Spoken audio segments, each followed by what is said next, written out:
আজকে আপনারা একটা জিনিস স্পষ্ট এটা যে বরিশালের মানুষকে সেই উপদেষ্টারা মানুষই মনে করছে না, কিন্তু আমরা স্পষ্ট করে বলে দিতে চাই আমরা মানুষ, আমরা মানুষ, আমরা পশু নই। উপদেষ্টারা এই যৌক্তিক আন্দোলনকে স্পষ্টভাবে দাবি মেনে নিয়ে সমাধান করার চেষ্টা করার বদলে তারা আজকে ছাত্র জনতার মুখোমুখি করে দিয়েছে সেনাবাহিনীকে। কিন্তু আমরা স্পষ্টই বলছি যে সেনাবাহিনী তারা আমাদের ভাই, পুলিশ আমাদের ভাই, সাংবাদিক আমাদের ভাই, তারা কারো তাবেদারি করবে না। কিন্তু কার নির্দেশে আজকে আমাদের ভাইদের উপরে হামলা করা হলো? কার নির্দেশে আজকে বরিশালের ময়মুরব্বীদের গায়ে হাত দেওয়া হলো? আমরা এই প্রশ্নের উত্তর চাই, এই প্রশ্নের উত্তর দিতে হবে। আমরা স্পষ্টভাবে বলছি আমরা এখানে বরিশালের মানুষ সবাই এসে রাজপথে দাঁড়িয়েছি, দল মত নির্বিশেষে প্রত্যেকটা মানুষ আমরা এখানে ভোগান্তির শিকার। আমরা আমাদের দাবি আদায় না করে ঘরে ফিরে যাব না ইনশাআল্লাহ। আমাদেরকে মেরেছেন, আমরা কিন্তু লাঠিচার্জের বদলে কেউ গায়ে হাত তুলি নাই। সেনাবাহিনী আমাদের মারছে, আমরা কিন্তু তাদেরকে প্রত্যুত্তর করি নাই। পুলিশ আমাদেরকে ধাক্কা দিল, আমরা কিন্তু প্রত্যুত্তর করি নাই। আমরা শান্তিপূর্ণভাবে আন্দোলন করেছি, আমরা শান্তিপূর্ণভাবে আন্দোলন করে যাব। আমরা বলে দিতে চাই সারা বাংলাদেশের মানুষকে, আপনারা শোনেন, মন দিয়ে শোনেন, এই সমস্যাটা শুধুমাত্র বরিশালবাসীর একার না, এই সমস্যাটা শুধুমাত্র এই কয়টা মানুষের না, এই সমস্যাটা সারা বাংলাদেশের প্রত্যেকটা মানুষের এই সমস্যা। এই সমস্যাটা আপনার, আমার, আমাদের বাবা, আমাদের মা, আমাদের ভাইয়ের, আমাদের বোনের, আমাদের সন্তান, আমাদের সবার। আমরা প্রত্যেকটা মানুষের কথা বলার জন্য এখানে এসেছি। আমরা সারা বাংলাদেশের মানুষের অধিকার রক্ষার জন্য, অধিকার আদায় করার জন্য, সুচিকিৎসা নিশ্চিত করার দাবিতে রাস্তায় নেমেছি। আমরা কি তার বিনিময়ে মাইর খাইতে আসছে এখানে? কিন্তু আমাদের ভাই বোনের গায়ে কেন হাত তোলা হলো? আমি এই প্রশ্নের উত্তর চাই এবং স্বাস্থ্য উপদেষ্টাকে এই প্রশ্নের উত্তর দিতে হবে। এবং আগামী 24 ঘন্টার আলটিমেটাম আমরা এইখান থেকে, এই রাজপথ থেকে দিয়ে যাচ্ছি। আগামী 24 ঘন্টার মধ্যে স্বাস্থ্য উপদেষ্টাকে বরিশালে আসতে হবে। বরিশালে এসে তাকে সমস্যা সমাধান করার জন্য নিজে তদন্ত করতে হবে। 24-এর জুলাই যোদ্ধা, আহত, শহীদ, যাদের রক্তের বিনিময়ে চেয়ারে বসেছে, সেই চেয়ারের সাথে বেইমানি কোনোভাবে মেনে নেওয়া হবে না। আমরা মরতে শিখেছি, আমরা মরতে শিখেছি, আমাদেরকে পুলিশ দিয়ে ভয় দেখায় লাভ নাই। আমরা মরতে জানি, আমাদের সেনা দিয়ে ভয় দেখায় লাভ নাই। আমরা বলতে চাই স্পষ্টভাবে, উপদেষ্টা আপনি নিশ্চয়ই শুনছেন আমাদের কথা, আমরা চোখে চোখ রেখে বলছি, আপনি যদি 24 ঘন্টার মধ্যে বরিশালে না আসেন, বরিশালবাসীর সমস্যার সমাধান না করেন, আগামী 24 ঘন্টার মধ্যে এই বরিশালের সকল মানুষকে নিয়ে আমরা সারা বাংলাদেশের মানুষকে আমরা ডাক দিব, আহ্বান জানাবো, প্রত্যেকটা জেলায় জেলায়, প্রত্যেকটা ঘরে ঘরে, প্রত্যেকটা বিভাগে বিভাগে রাজপথে আমরা আন্দোলন দুর্গ গড়ে তুলবেন। আমরা কঠোর থেকে কঠোর কর্মসূচি যাবো ইনশাআল্লাহ। আমাদেরকে বুলেট দিয়ে কোনোভাবে থামিয়ে রাখা যাবে না। আমাদেরকে লেথাল ওয়েপন এই শেখ হাসিনাও দেখাইছে, আমরা রাজপথে বুলেট খাওয়ালো, আমাদেরকে ভয় দেখায় লাভ নাই। আমরা শেখ হাসিনার মতো স্বৈরাচারকে ফেস করে আসছি, আমরা সেনাবাহিনীকে 24-এই দেখে আসছি, আমাদেরকে ভয় দেখায় কোনো লাভ নাই। 24 ঘন্টার মধ্যে যদি আপনি আসেন তো আসলেন, সমস্যার সমাধান করলেন তো করলেন, আর যদি না করেন তাহলে রাজপথের ফয়সালা রাজপথে হবে। জনগণের সিদ্ধান্ত নেবে আপনি কোথায় যাবেন, কোন পথে পালাবেন। আমরা এটুকুই বলে দিয়ে স্পষ্টভাবে আবারও বলছি, এমফাসাইজ করে বলছি, আমরা ভাঙবো কিন্তু মচকাবো না ইনশাআল্লাহ। আমরা বরিশালবাসী হার মানবো না ইনশাআল্লাহ। আমরা বরিশালবাসী হাতে হাত রেখে প্রতিদিন আল্লাহর কাছে শপথ করে বলেছি আমরা রাজপথ ছাড়াবো না ইনশাআল্লাহ। আমরা সারা বাংলাদেশের মানুষকে বলছি আমরা সবাই আপনাদের জন্য নেমেছি। আপনারা আমাদের ভাই, আপনারা আমাদের বোন, আপনারা আমাদের মা, আপনারা আমাদের ভাই, আপনারা হয়তো বা কারো না কারো সন্তান। আমরা প্রত্যেকের জন্য লড়াই করতে নেমেছি। এইবার যদি আমরা এই 24-এর অভ্যুত্থানের পরেও দেশ থেকে দুর্নীতিবাজদের উৎখাত করতে না পারি তাহলে বুঝে নিতে হবে জাতি হিসেবে আমরা পঙ্গু হয়ে গেছি। আমরা এই পঙ্গুত্বের সার্টিফিকেট নিতে এখানে আসি নাই। আপনাদেরকে মনে রাখতে হবে আমরা আজকে এখানে যে কয়জন ভাই বোন আহত হয়েছে আমরা প্রত্যেকের উপযুক্ত বিচার যতক্ষণ পর্যন্ত না হচ্ছে, আমাদের দাবিগুলো না মানা হচ্ছে, ততক্ষণ পর্যন্ত আমরা রাজপথে থাকবো।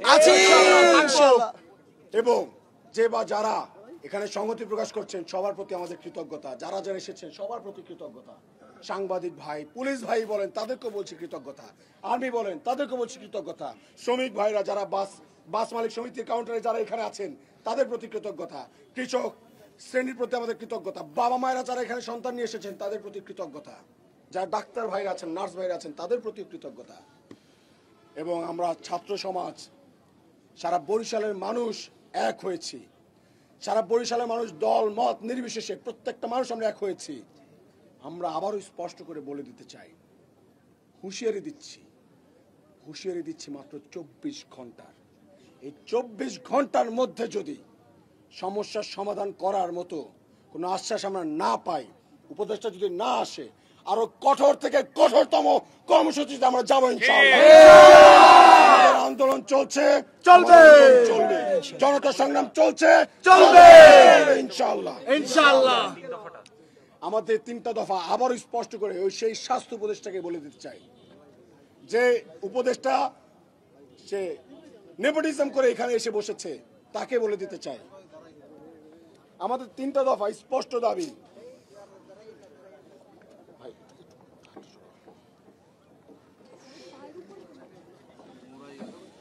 আমাদের 3 দফা স্পষ্ট। শেরেবাংলা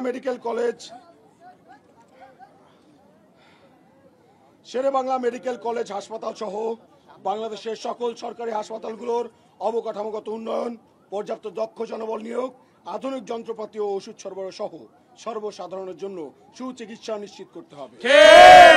আমাদের 2য় দাবি, স্বাস্থ্য মন্ত্রণালয় সহ দেশের সকল হাসপাতালগুলোতে দুর্নীতি প্রতিরোধে প্রশাসনিক দক্ষতা বৃদ্ধি, দলীয় লেজুর ভিত্তিক ডাক্তার রাজনীতি নিষিদ্ধ, ডিজিটাল অটোমেশন এবং স্বচ্ছ জবাবদিহিতামূলক টাস্ক ফোর্স গঠন করতে হবে। আমাদের 3য় দাবি, স্বাস্থ্য খাত সংস্কার কমিশনকে জনগণের ভোগান্তির কথা শুনে তদন্ত সাপেক্ষে পুনরায় সুপারিশ, সিদ্ধান্ত গ্রহণ ও বাস্তবায়নে জোরদার পদক্ষেপ গ্রহণ করতে হবে। এবং যারা রিপ্রেজেন্টেটিভরা আসছেন বিভিন্ন দলের, কানে কানে এসে কথা বলতেছেন, যারা ঠিকাদারদের প্রতিনিধি হিসেবে কথা বলতে আসছেন, তাদেরকে স্পষ্ট করে বলে দিতে চাই, কোনো অনাকাঙ্ক্ষিত ঘটনা ঘটানোর চেষ্টা করেন না। আপনাদের মোবাইল রেকর্ড পর্যন্ত আমাদের কাছে আছে। যদি আমরা এখান থেকে ধাওয়া শুরু করি বাংলাদেশে আপনারা টিকতে পারবেন না। অনাকাঙ্ক্ষিত ঘটনা ঘটানোর কোনো চেষ্টা করে লাভ নাই। বরিশালবাসী এক আছে। আজকে কি হয়েছে, আগামীকালকে সারা বরিশালবাসী এক হয়ে রাজপথে নামবো ইনশাআল্লাহ। স্বাস্থ্য উপদেষ্টাকে বরিশাল আসতে হবে। আমাদের সংগ্রাম চলছে, চলবে। এই মুহূর্তে দরকার শেরেবাংলা সংস্কার, মেডিকেলের সংস্কার এই মুহূর্তে দরকার, স্বাস্থ্য খাতের সংস্কার এই মুহূর্তে দরকার।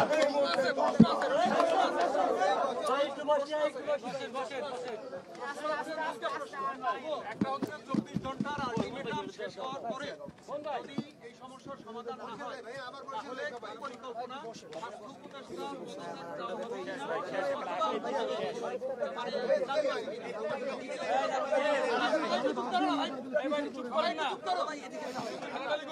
জানতে চাই, সেটা হচ্ছে আমরা এই 14 দিন যাবৎ সাংবাদিকরা আমরা মাঝে মধ্যেই এই বাঁকাদের হাতে আমাদের যারা সংবাদ কর্মী আছে আন্তরিকভাবে আমরা কিন্তু সকাল সন্ধ্যা এখানে থাকি। জি, পেশাগত দায়িত্ব পালনে কেউ কেউ বাধা দিচ্ছে। প্রশ্নটা হচ্ছে রনি, সাংবাদিকরা কি পরবর্তী দিন থেকে রনির কাছ থেকে শুনবো যারা এই মিডিয়ার মাধ্যমে সারা দেশে এই তথ্যগুলো ছড়িয়ে দিচ্ছে তারা আক্রমণের শিকার হবে কিনা, অথবা তাদের এই এই সাংবাদিকদের এই প্রেস কনফারেন্স থেকে এটা ঘোষণা করা হবে কিনা যে সাংবাদিকরা যাতে নিরাপদে তাদের কাজ করতে পারে সেটা নিশ্চিত করা হবে। একটা দারুণ প্রশ্ন করেছেন। প্রথম প্রশ্নের উত্তর দিই। প্রথম প্রশ্নের উত্তর হচ্ছে রাজপথের ফয়সালা রাজপথ থেকে হবে। বরিশালবাসী সিদ্ধান্ত নেবে তারা কি করবে, তারা কি উপদেষ্টাকে রাখবে কি রাখবে না, তা বরিশালবাসী সিদ্ধান্ত নেবে। বাংলাদেশের মানুষ সিদ্ধান্ত নেবে যে স্বাস্থ্য উপদেষ্টা থাকবে কি থাকবে না, সেটা আমরা একবারই বলছি না, 24 ঘন্টার আলটিমেটাম শেষে আমরা সেটা উত্তর দেব ইনশাআল্লাহ। এবং হ্যাঁ, যারা সাংবাদিক ভাইরা আছে, আমরা বারবার স্লোগান দিচ্ছি, ছাত্র শ্রমিক ভাই ভাই, দালালদের ঠাঁই নাই। আমরা বারবার স্লোগান দিচ্ছি, সাংবাদিক ছাত্র ভাই ভাই, দালালদের ঠাঁই নাই। সাংবাদিক জনতা ভাই ভাই, দালালদের ঠাঁই নাই। কিন্তু আপনারা জানেন যে গত 14 দিন যাবত নানা রকম ঠিকাদারের লোকজন এসে, তাদের পাতানো লোকজন এসে, বিভিন্ন দলের ছোট দলের সাপোর্ট নিয়ে তারা এখানে আসতেছে। আমাদের ছেলেমেয়েরা কিন্তু অনেকবার হামলার শিকার হয়েছে, আমরা কিন্তু তাদেরকে শত্রু ভাবতে চাই না, আমরা কোনো দলকে শত্রু বানাই নাই। আমরা বলছি দলমত নির্বিশেষে আমরা সবাই এক, বরিশালবাসী সবাই এক, আপনারা সবাই আসেন। কিন্তু যারা যারা দায়িত্বশীলতা আচরণ করেছে তো করেছে, যারা করে নাই তো করে নাই। কিন্তু মাথায় রাখতে হবে, সাংবাদিক ভাইরা আমাদের ভাই, আমরা তাদেরকে আমাদের পাশেই চাই। এবং আমরা চাই যে 14 দিন আমরা পরিশ্রম করেছি, তারাও কিন্তু আমাদের সাথে পরিশ্রম করেছে। যে 14 দিন আমরা রোদ ঝড় বৃষ্টিতে এখানে পড়েছি, ভিজেছি, সাংবাদিক ভাইরাও কিন্তু আমাদের সাথে রোদ ঝড় বৃষ্টিতে ভিজেছে, পড়েছে। তারা আমাদের ভাই, তারা আমাদের সাথে আলাদা না। এবং তারা শান্তিপূর্ণ ভাবে তাদের যে কোনো প্রয়োজনে আমরা এখানে যারা আছি ছাত্র জনতা, আমরা তাদেরকে সর্বাত্মক সহযোগিতা করবো ইনশাআল্লাহ। তারা নির্বিঘ্নে আগামী কালকে থেকে পুরো দমে যতটুকু তাদের স্বাধীনতা দরকার, পূর্ণাঙ্গ স্বাধীনতা নিয়ে তাদের কার্যক্রম তারা চালিয়ে যাবে ইনশাআল্লাহ। এরপর মনে রাখবেন, যদি কেউ আপনাদের কাজে বাধা দেয়, সে আমাদের লোক না, সে একজন দালাল। সাংবাদিক ছাত্র ভাই ভাই, দালালদের সাংবাদিক ছাত্র ভাই ভাই, সাংবাদিক ছাত্র ভাই ভাই, সাংবাদিক ছাত্র ভাই ভাই।